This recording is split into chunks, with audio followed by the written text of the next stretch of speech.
Welcome to the Hello Judges podcast, sponsored by Taylors of Harrogate. I'm Woodhouse-Banks and I love coffee competitions, both competing in them and talking about them. This episode is also sponsored by Assembly Coffee. Assembly is an award-winning coffee roastery based in Brixton. Their goal is to drive and promote innovation throughout the coffee industry.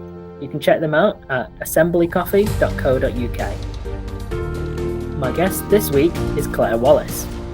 Claire is the reigning UK Barista champion and came third place in the World Championships in Melbourne this September.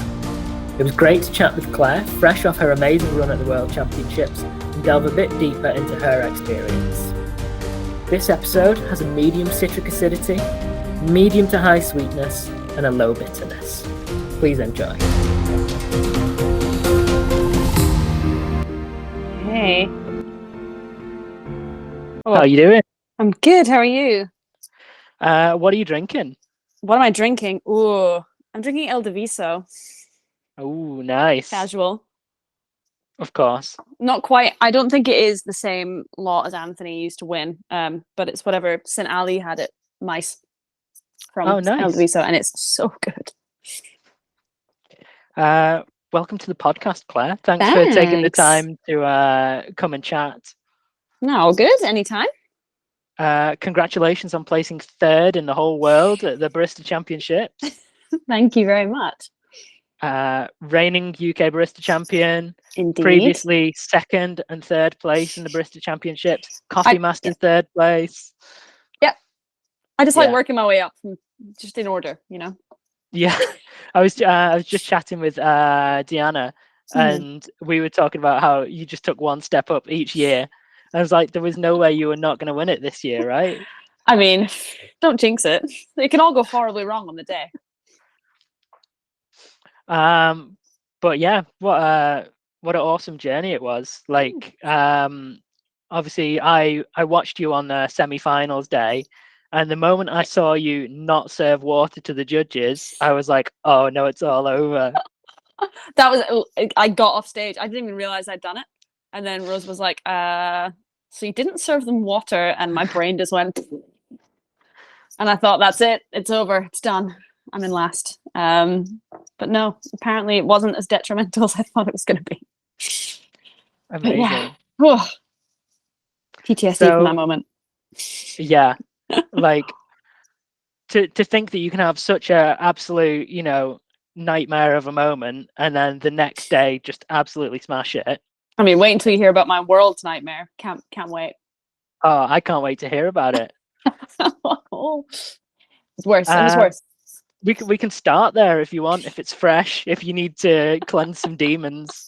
Start at the bottom and then work upwards. I mean, something always goes wrong on the day. Like, there's very rarely a day where you're going to do everything exactly perfect. And like the first time I stepped on the world stage was so much bigger than anything I'd ever been on in the UK. And I think that I'm quite good on stages and quite good speaking in front of people, but the world stages, there's a different level of big. And I totally forgot to tamp my first set of shots. So live stream zooms in on these absolute 15-second gushers that I still served because I didn't realize I hadn't tamped. So I was just like, oh, all three of my shots are channeled. I'm gonna just keep going. And then something clicked in my head and I was like, oh, I bet I didn't tamp those. And I tamped the rest of them. But I was like, as soon as I did that, I was like, it's done. I'm coming 47th. Was that your espresso course? Thankfully, no, because that would have been done. It was I did my signature drink shots first, and it was those that I did. And those are the ones that I didn't tamp. And yeah, the scores definitely were lower than they would have been. But yeah, I thought it was done for. But apparently no. Well, if you want one set of your shots to go wrong, it's got to be the sig drink shots, right? Yeah, it's got to be that. You can claw it back a little bit, and like the balance was still off, but you can sort of still get into the ballpark of your tasting notes, even with gushers. Yeah. But please remember to tamp. I don't recommend it. The number one piece of advice off the bat: always tamp your shots. Always tamp your shots, please. Awesome. Like, how did you get started in competing in coffee? Where did it all begin? Oh Gotta think back now. I started working in coffee in Scotland, where I'm from. And when I first started working in coffee, it was just as a barista in Starbucks, which I think a lot of like really good baristas start in like a Costa or a Starbucks or a Nero, because it gets you a really good foundation for like fast workflow and fast service. So it's a really good foundation to lay. But I had no idea barista comps even existed at that point. And then I ended up moving to a specialty cafe in Edinburgh, where I did my first competition because I knew the host of it, which was Lisa Lawson from Deer Green. She was hosting the AeroPress Champs. And that was the only competition I knew about at the time. So I was like, that looks fun. There's a trip to Seattle. May as well give it a crack. I make AeroPresses at home for myself. Didn't expect anything of it and ended up winning somehow. And that was just like the first foray into it. I'm quite a competitive person anyway. So it felt like a natural gravitational pull towards competition. And then I discovered all the SCA competitions through my job at Brewlab Coffee in Edinburgh, because when I joined, there were lots of baristas who'd done really, really well in the UK heats that worked there. And I wanted to be like them. So I joined with the sort of ulterior motive of maybe stepping up the competition stage and giving it a try and just going, I need to do this once and get it out of my system. And that was how I got started, just following the baristas that came before me at Brewlab. Amazing. And then it was all downhill from there, and you got addicted to competing. Got sucked in. I think it's just it sucks along the way a lot of the time, because you're really tired and it's really hard work, but it's the outcome of being really proud of what you've done, and also what you learn on the way is such a huge, like when I think of the first time I did UKBC in 2016, I was such a coffee baby. I had no idea what I was doing, really, now that I think about it. I could make espressos, but I had no sort of concept of coffee origins, sourcing, roasting, none of that. I chose to use a Rwandan coffee in the sort of time zone when lots of Rwandans had lots of potato defect. And I wasn't even aware at the time. I was like, it's just delicious. So that caused me some issues. But that was a big eye-opener to green and defects and that sort of world, which is where I sort of ended up steering my career. So I think that experience as a formative UKBC experience drove me to do more of them, because the learning curve from that competition, I was like, if I can do that 5 times, think of where I'll be. Yeah, absolutely. I'm looking through my list of things that I wanted to ask you, and there's no sort of like warm-up questions. They're all just sort of straight like, in. let's talk about some real heavy competition stuff. Are you okay with that? Have you had an okay day so far? I've slept until like 12. I've got coffee now. It's fine. We're ready. Excellent. So you mentioned you at the time back then you didn't have much idea around sourcing and roasting and so on.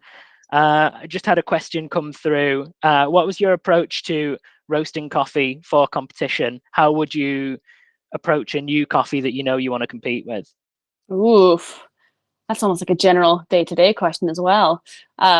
I mean, so last year, 2020, I think, and then this year were the first competition years where I'd, with the help of obviously Rosa, my coach, who's a much more experienced roaster than I am, were the first competitions where I roasted my own coffee. And so I hadn't really had to think about that approach before until 2020, which was another awesome learning curve. And I learned a lot from 2020 to 2022 about how to approach not only just for competition coffees, but for espresso, because that's a really interesting learning curve to make as a newer roaster. I think just my preferred way to profile is to take the coffee and roast it a few different ways on an Akawa or a smaller batch roaster, just to see what the coffee can give me at different development levels, at slightly different heat approaches, because I want to see what the coffee's got to give and what the coffee can lose at certain roast styles. And from that, I can dial in, okay, this is the profile that I think will work best on an espresso. And then we translate that up to the bigger roaster. And it's not always a one and done. Sometimes you have to, like with the Mauricio, we did one roast on the Loring that we knew kind of where we wanted it to get to. But didn't get there. We messed up the gas. But it still gave us a really good idea of the acidity, the body, the sweetness of that roast profile. We knew what the coffee could give us because we'd already sample roasted it. and we knew that that roast wasn't where we wanted it to get to. And so we could taste that roast, look at the curve, and make adjustments based on our purely just our experience of roasting on that machine to make the changes to get it where it needs to be. I think what a lot of people, and what I've learned certainly from going to Worlds and going to UKs, is people often underdevelop their coffee in the UK for the water that is used on competition day. Yeah. It will make a lot of coffees taste very bright and very juicy, which is awesome, but not so awesome if your coffee's not developed appropriately, which I've definitely struggled with in the past. So my number one tip is don't be afraid to develop the coffee more than you might think you would want to. And yeah, it's just trial and error and tasting and knowing what the coffee can give me, and then using our roasting experience to try and get it there as best as we can with only 4 goes sometimes. Yeah. I completely mirror what you've said, because in my experience with roasting the exact same coffee, I was serving a cow roasts of it, and I think they were like 23-24% development. Mm-hmm. And I was like, how can I keep developing this coffee and it doesn't taste insanely roasty? And that's what you've got to do to stop it from being so acidic. Yeah, totally. And like having tasted the Mauricio coffee that we used on the competition water in Melbourne, it tasted completely different to London, which is really fun. But yeah, the vibrancy was massive. And I think that was a nice, the coffee tasted amazing, but like if we'd known that information and we could go back in time and we had one more roast, we probably would have developed even more. Yeah. So tip for roasters there, develop it more than you think. Because yeah, the competition water just makes everything taste super bright. And so you went to Melbourne with just one profile of the coffee, right? So we did 5 roasts overall. We did that one that we just kind of chucked in the roaster, wanted to get to a certain place and didn't quite get there. So we knew that wouldn't be the one that we would use, but we used it for run-throughs and just getting the SIG drink lined up. And then 3 weeks before competition, we did 2 roasts with one end temperature, different gas. And then 2 weeks before competition, we did another 2 roasts with a darker end temperature and different gas. So we went with 4 different profiles of 2 different ages, and 2 different sets of end temperatures. Again, because we hadn't been at Worlds before, no idea what the water was going to be like compared to the UK. So we just winged it. And yeah, the one we ended up using, there was one that we loved, and then one that was closer to it that we didn't love as much, but if we ran out, we could use it. And luckily we didn't run out. So there was one roast that was perfection, and we used it all the way from heats to finals. And I think I've got 300 grams left, and that's it. Amazing. And so yeah, you were roasting that on a 15 kilo Loring. Yes, we were in 4 kilo batches. Yeah. Right. That's a lot of money in the roaster at one time. God, right? Don't remind me. It's so stressful. It was so stressful. But that's the machine I know so well, and I know the temperatures on it. I know how it responds. I didn't want to roast it on anything I wasn't familiar with, because that would have even given me more anxiety of not really knowing how the machine responds. So yeah, I'm pretty happy that we roasted it on that. But yeah, a lot of money in the drum. Oh my goodness. Aside from your roasting approach, how did you differently approach training for the World Championship versus the UK? A lot of it was quite similar, to be honest with you, because I think our approach to the UK training was quite good. We did train more for Worlds. We trained every weekend, and a few weekdays constantly. We were knackered by the end of it. I think a big thing that we made sure that we did this year was get a lot more people to sit in on run-throughs, but also a lot of people with judging experience, because obviously when you're not doing the national competition, the national judges who aren't world judges can then sit on your routine and give you more feedback from a judge's perspective, which is incredibly useful. Because there's a lot of things in the judging mindset that a competitor, when you're so in it, a competitor wouldn't think of it being judged in a certain way, where a judge's mindset, they're like, oh, you said this and it made no sense. I'm like, oh, I never even thought about that. So getting just lots more people to sit through the routine rather than just my core team. We did that a lot, and trying to get more people to sit through it, because Worlds is a much bigger stage with much more people around you, much more distraction around you. because round one in the Worlds, everyone's routines overlap by 5 minutes. So you're starting your routine at the end of someone else's, and then someone starts their routine at the end of yours. So there's this constant chatter around you. Oh, wow. So we got as many people as we could to make noise and distract me and see if I could keep going. And that was an extremely useful exercise to do. We had Rosa stand there and steal things from me mid-routine and just like knock cloths on the floor and remove water things from places to see if I had enough spares to see how I'd respond to things going wrong. So yeah, we did a lot more of that going into Worlds from Nationals. But yeah, no, we didn't really change our approach that much. If it ain't broke, why fix it, you know? Yeah, no, good point. What was, like, aside from practicing the mistakes and things going wrong, what was the most useful part of your experience in your journey to the World Championship? Oof. The most useful in terms of like going on stage, you mean? It was a question from the audience. So you interpret it how you wish. Okay, the most useful part of my prep to going on stage. Ooh. Oh, that's a tricky question.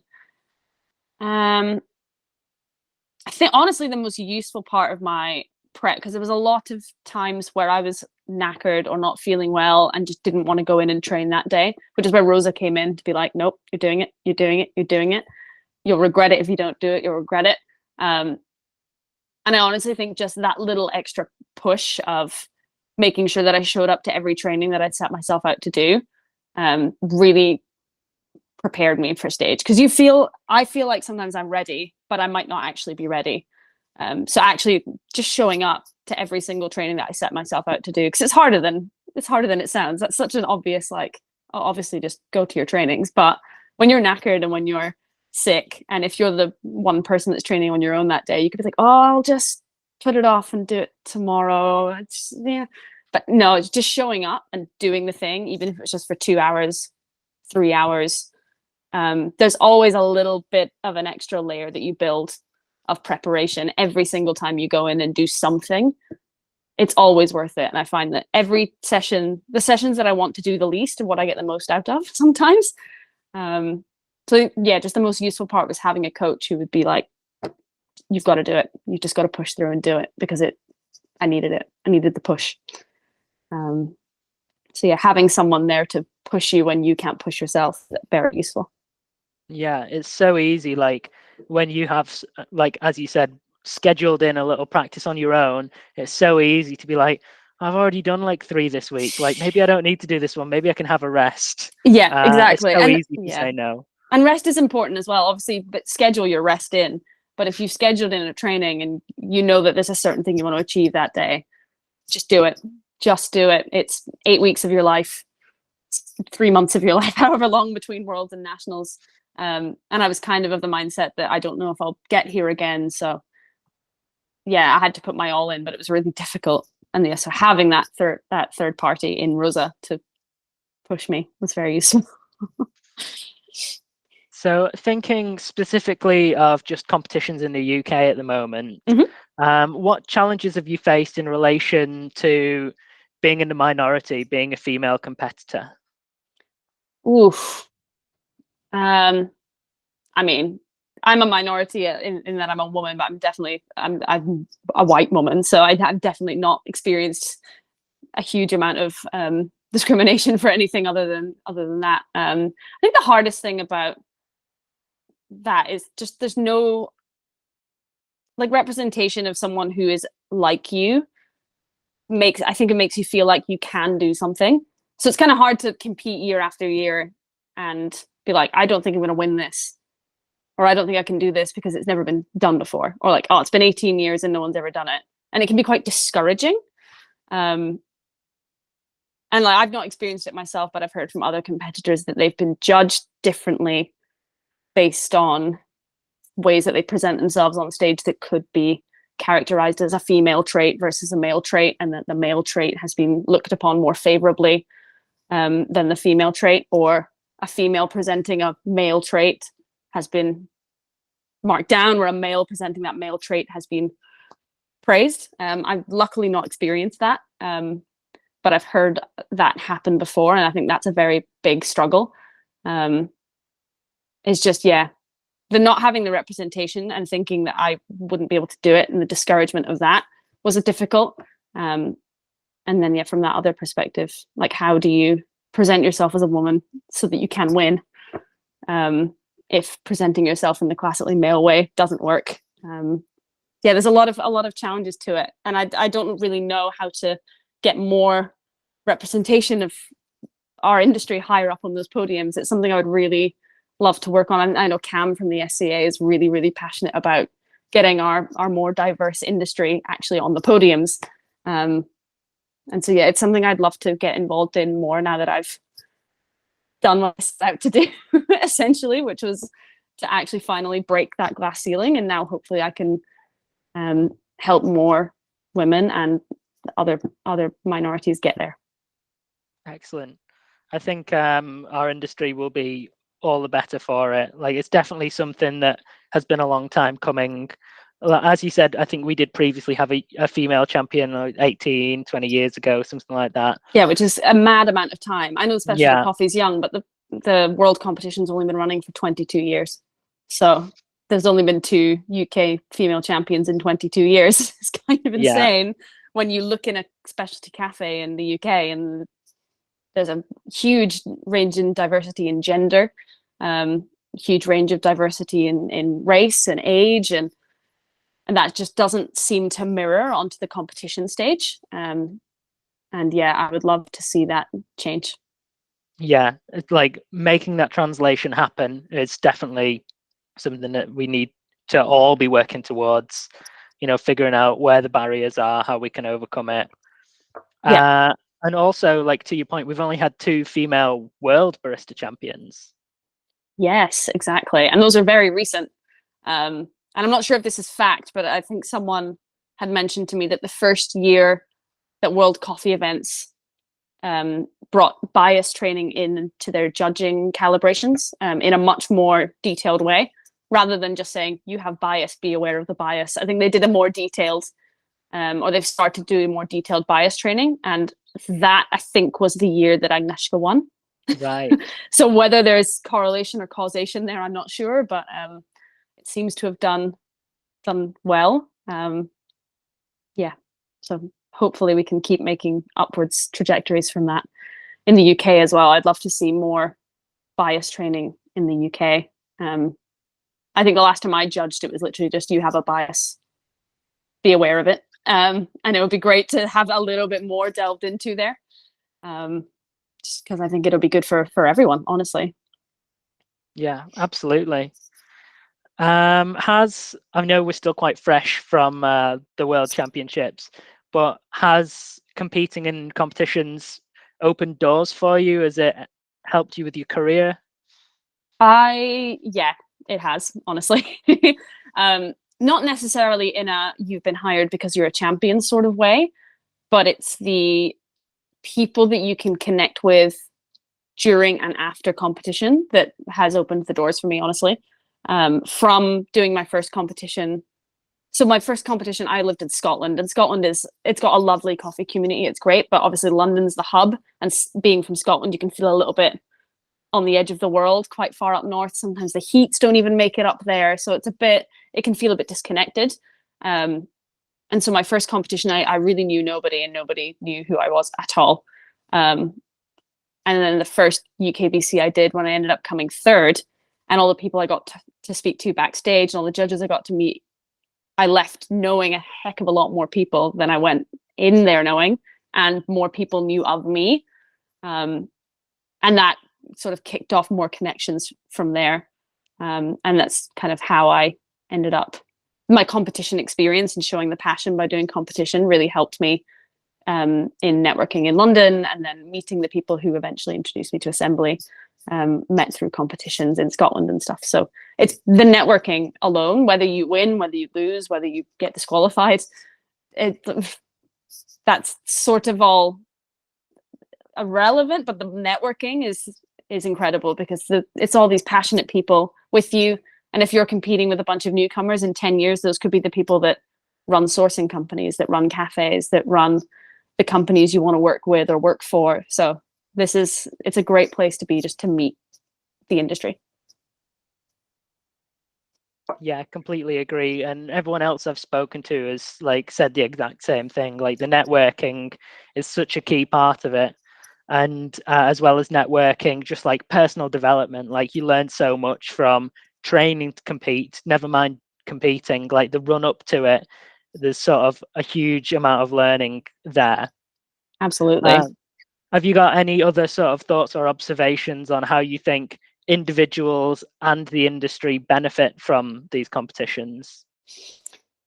I mean, I think there's a long way to go I think we could make the competitions better in a lot of ways.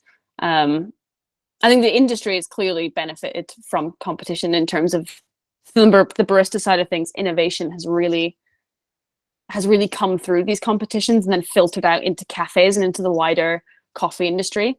Sort of carbonic maceration being an obvious one that sort of grew to prominence in coffee through competitions and then has trickled down and has made like waves on the coffee industry. And just other concepts, freezing coffee, the EK43, like the industry has benefited from baristas pushing the boundaries. And obviously those individuals have benefited from that point of view as well. I've gone off on a tangent. What was the question again? Like, how do you think individuals and the industry have benefited from the competitions? You made a good point, though, to like, you know, carbonic maceration, equipment, and so on. It all starts up there and then trickles down, right? Yeah, exactly. So from that side of things, I think the industry does benefit. And like from what we've already said, individuals benefit from the learning, the networking, because there's a lot of trade shows that go on, but I feel like just on a barista to barista level, that's a really nice place for baristas to come together and network. I think baristas are quite competitive, and I feel like there's a competition out there for every barista. And it's a really nice place for baristas who work on bar to all just come together and talk about their passions, network, and learn from each other and grow your career through the people that you meet. So I think from an individual standpoint, that can be really, really beneficial. Especially in the UK, because I think a lot of people are very open in the UK to helping anyone who wants to compete, which can open up a lot of doors. If you want to learn from a certain person, you literally just have to ask, and a lot of the time they'll say yes, and that can be an incredible learning experience for a barista. I know for me, doing competitions has sort of nudged me in the direction of where my career is now, because I realized that I wanted to know more about roasting and about sourcing and that sort of avenue. And competition really helped me to see that, and learning more about the supply chain and all that sort of stuff through barista research made me realize, oh, there's way more to this industry than I ever thought when I started working in it. So yeah, I think it really opens up opportunities for baristas in many different ways.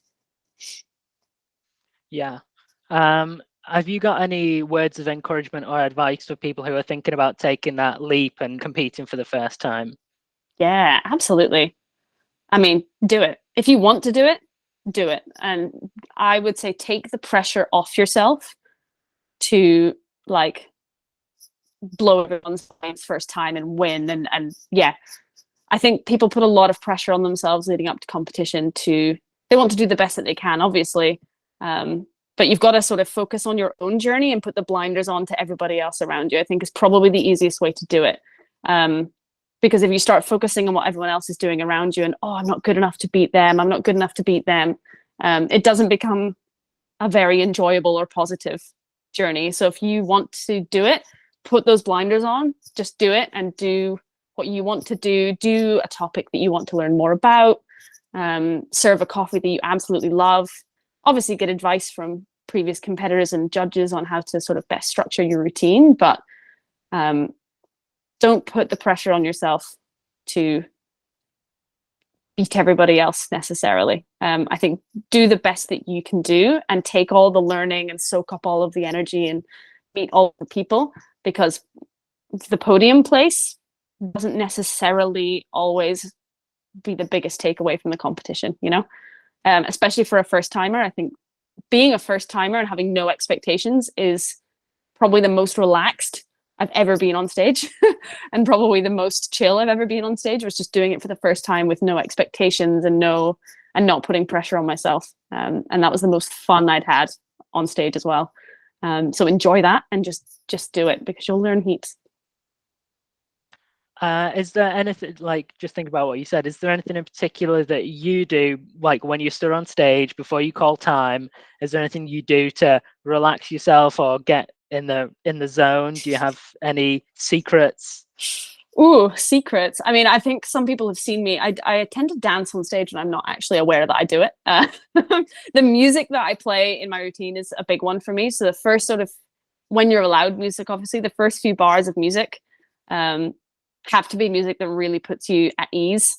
A lot of barista routine music can be very serious and very intense, and that doesn't tend to be the musical direction I go in. I'll just pick a song that's relaxed and a bit more vibey, and that puts me in the right mindset as well to say those first few sentences. And also just tune out the rest of the room. It's all about those 4 people that are sat in front of you. So just pretend that they're the only people that are there. Just look at them. Don't look above their heads. Don't look around the corner at them. And that really helps me to relax, because in your run-throughs, you'll have done run-throughs for more than 4 people before. There'll have been 4 people sitting in front of you and maybe like 3 people in the corner of the room. And like, it's easy if you've done run-throughs in front of people. It's just the same thing again. So I just don't look at everyone else and just look at the 4, and that helps me to relax, because you've done it before, you can do it again, it's fine. Well, that's what I trick myself into thinking anyway. I really liked what you said for first-time competitors about shutting out like what anybody else is doing. I remember like this year, like in the run-up to the semi-finals, I'd be like on Instagram and you'd see like Vag from Watch House was like, oh, dude's practicing again, he's training again. And Honestly, every time I saw a video of him practicing, I was like, I'm not practicing enough because I'm watching a video of him practicing. I literally think we've had the same experience. Hi, Vag, with Vag's Instagram, because I'm like, how is he ready already? How is he sub 15 minutes? And I'm on like 18 minutes. Sorry, Vag. You both make us very insecure. But no, yeah, that's for, like, I've competed before, so I know that it'll eventually come together and it'll be fine. But yeah, if you're a first-time competitor and you're looking on people's social medias and going, oh no, I'm not doing this, I'm not doing this, I'm not doing this, you're just going to get into this spiral of doubting yourself. So it's probably, yeah, healthiest to try and remove yourself from sort of looking at other people's socials or what they're doing, because they're probably doing great stuff as well. But what they're doing is not necessarily what suits you or what fits you or what feels authentic to you in your routine. So don't even worry about it. That's their routine, not yours. Yeah, for sure. Do you have a memorable routine that you love, that like one that you've, not your own, but one that you've watched, or you might have watched on YouTube, anything that sort of has stuck with you? Ooh, anything that stuck with me. I mean, there's so many great ones. I mean, the first time I watched Andrea Allen's routine from last year, I loved it, because it flowed so differently from any other barista routine that I'd ever watched, to the point where I was like, how is she still speaking? Like, she speaks the entire time she's going. And a lot of the little things she does, it's not super flashy in its setup. She doesn't have tons and tons of things working and spinning, but everything she did in that routine was extremely sort of well thought out and really tied into her theme really well. So that always sticks in my head as one of my favorite ones to watch. Just from I imagine being a judge in that routine was also really enjoyable, because there was just lots of different elements that just felt really nice. Like the washing the hands, the stirring the espresso, the way the sig drink was presented, the way she finished the routine on that last sentence. I don't know. It stuck with me, and I really, really enjoy that one. It was a great routine, even to the point of, I think it was for her espresso course, where she was like prepping and tamping the shots like at the judges table. Yeah. It didn't feel forced and like for the sake of it. It all flowed really well. Yeah. And like Juyon's is another one I really, really like. Just hers was a similar sort of vibe in that everything flowed really well. Even though she was presenting something super, super complex, it's so easy to listen to. And it looked like a fun thing for the judges to participate in as well, because there were so many elements that just felt nice as a judge, like sitting on the table or cheersing each other, that brought them closer to the routine, which I think is a a big thing for the judges. They want to feel like they're part of the routine and really participating in it and enjoying it. So I think they both scored highly for those, and that I think makes a good routine to watch as well, because sometimes a routine from an audience perspective can be a little bit dry to watch when you're not in it as a judge is. And so those routines I think would have been nice to watch as well. So yeah, those are my faves. Excellent. The big question that everyone asks, everyone who has ever competed, will you compete again? Oh, I literally got asked that like 12 hours after Worlds. I was like, give me a chance to sleep. Oh my God. Barista, I'm not sure. I know everyone's like, defend your title. And I'm on the fence because I know the heats will, as they always are in the UK, will be early next year, which is not a lot of time between just having done Worlds and then having to jump on that roller coaster again. And to be honest, I've achieved a lot of the stuff that I wanted to achieve by doing the UKBC. Like winning the UK was like tick. Worlds, if I'd shown up and come last, that would have been fine. And then maybe I would have kind of gone on to defend. But then Worlds and coming third was like completely off the stratosphere. And I don't really know how I would top it, you know? Yeah. I feel like I've topped it.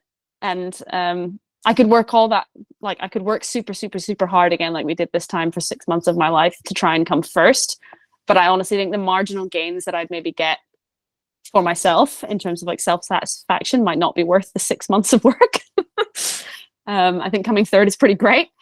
I'm definitely going to compete in coffee and good spirits. That's been on my list for years, and it's just always clashed with life or with the BCs or with something else. So that's definitely happening. Probably in like 2024 when they run another one. But no, I think I might take some time off for now. Yeah, I think it's well-deserved time off. Yeah, I know. So my next question was going to be, what's next for you? Like, what have you got going on? And if that is chilling out and doing very little, that's an absolutely fine answer. I think, yeah, I mean, chilling out is nice. It's nice to have my weekends back. Like being able to go, what am I going to do Saturday and Sunday? And not just spend it all in my place of work. Yeah, I think relaxing is on the cards for a while, because like we went from heats to nationals to finals. That was literally like 8 months of solid training, which was exhausting. And I think, yeah, jumping into it again, I just don't have the fire right now to jump into it again, like I did for nationals before. So I think I might just take some time and relax and sort of enjoy the next competition circuit without necessarily being in it. Might be kind of nice. And yeah, just focus on my job and relaxing. Sounds great. I think Was there anything else that you had in mind that you wanted to talk about? Anything you wanted to get off your chest that we didn't touch on? Competition therapy with Woodhouse-Banks. Trying to think. I mean, no, I think it was quite interesting. There was a lot of chat at Worlds about how we could improve the competition going forward and how we could improve accessibility to the competition, which I think is a wider discussion with the SCA and wider than just the UK. But there's a lot of support at Worlds from competitors and from sort of people in that space of introducing some sort of compulsory element to barista championships. I wonder what your thought is on that. Would you be intrigued to see that come in? Because I think especially when you get to Worlds level, a lot of the time it can be like, oh, this is a competition of how, like, do you have enough money to fly your own grinder across the world? Do you have enough money to buy this coffee? Like, do you have someone who's really good at script writing who can write you a script? It can get a little bit like, where's the barista element in it that's challenging the person on stage at their barista skills beyond just the rehearsed bit. So what do you think? Do you think it would be a good thing to add into barista?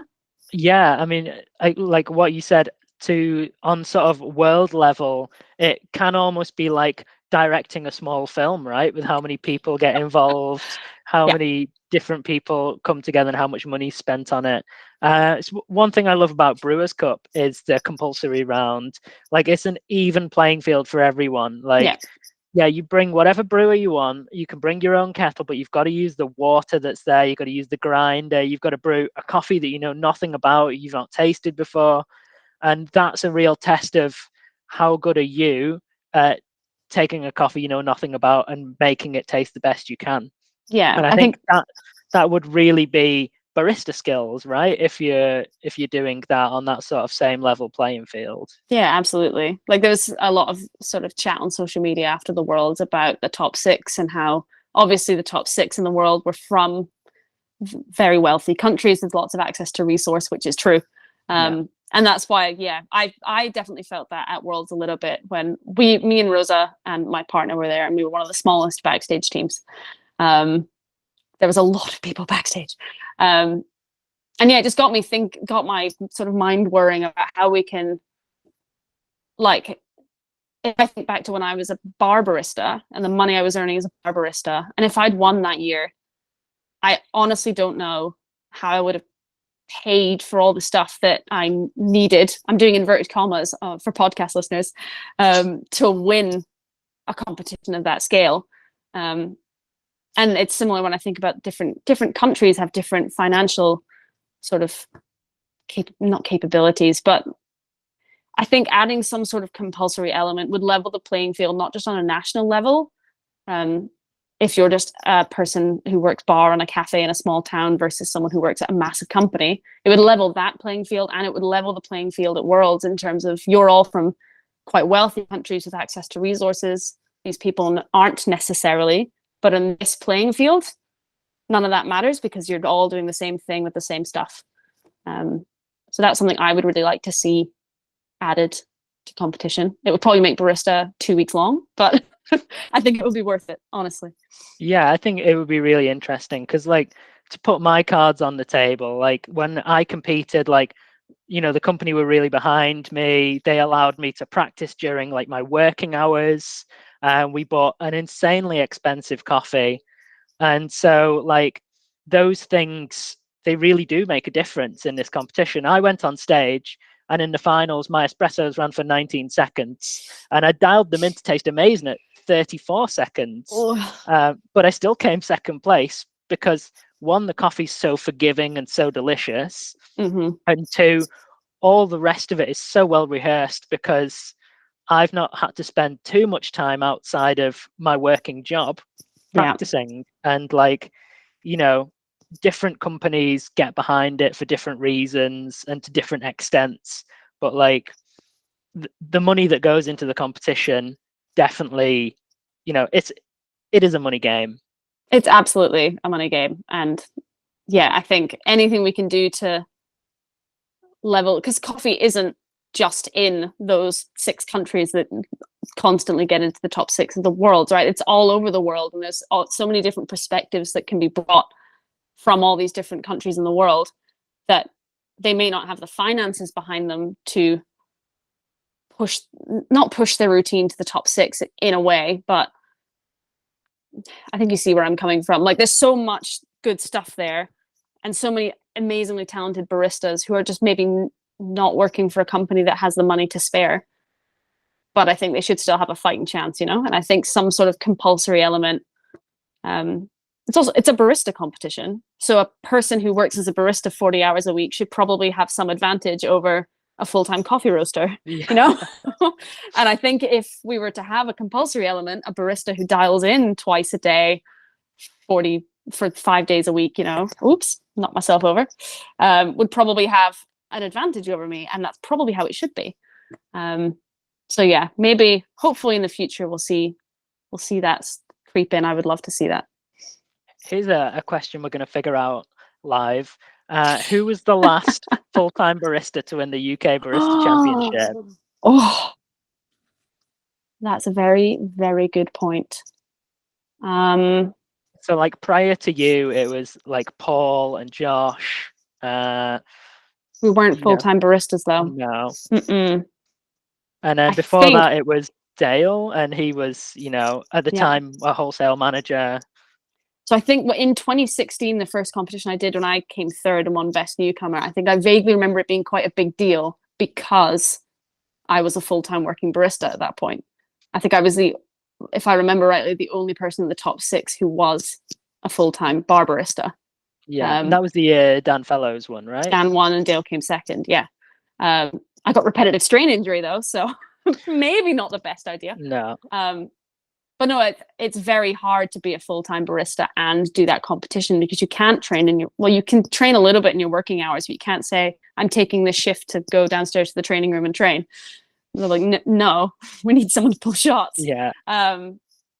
So yeah, I can't actually think of the last full-time barista who's won, but my memory is short, so I'm sure there's one. If any listeners know the answer, help us. send us a message.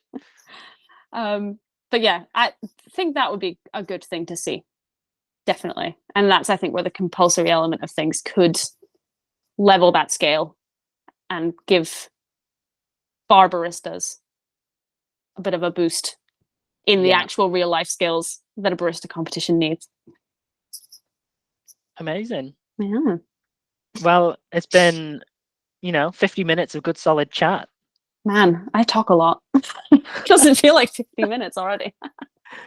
It's been great. Thanks so much for taking the time, Claire. I know obviously you've had a hell of a time with going to Melbourne, competing and coming back, and having COVID and all that. I know. So thank you. Quite the month. It's been quite the month, honestly. My body's against me right now. But no, thank you for having me. Yeah, awesome. Well, I hope you enjoy the rest of your day. And, you too. Also, this podcast will come out after the event, but you've got your WBC after party next week. It's actually this week. It's this Thursday. This week. Thursday. This Thursday. Nothing too formal. Just a few drinks, few bags of crisps, I think, is our snack. Just to, sort of relax. And like so many people in the UK helped us to get to third place in the world, and like we couldn't have done it without them. So got a guest list of those people, and then tickets for anyone else who just wants to come and sort of celebrate with us. Excellent. Well, I hope you guys have an awesome time. I'm sure we will. Sad you can't be there. Yes. Oh well, another time. Yeah. Awesome. Cool. Well, thanks, Claire. No worries. Thank you. Bye. See you. Thanks for listening to this week's episode of Hello Judges. It was great to chat with Claire about her experience at the World Barista Championship and what it takes to make it there. Next week, my guest is Dave Jameson from Danelaw Coffee. Make sure you hit subscribe to stay up to date. You can follow us on @Taylors Discovery on Instagram, Taylors Discovery on YouTube, and Hello Judges Podcast on Spotify, Apple, or wherever you usually get your podcasts.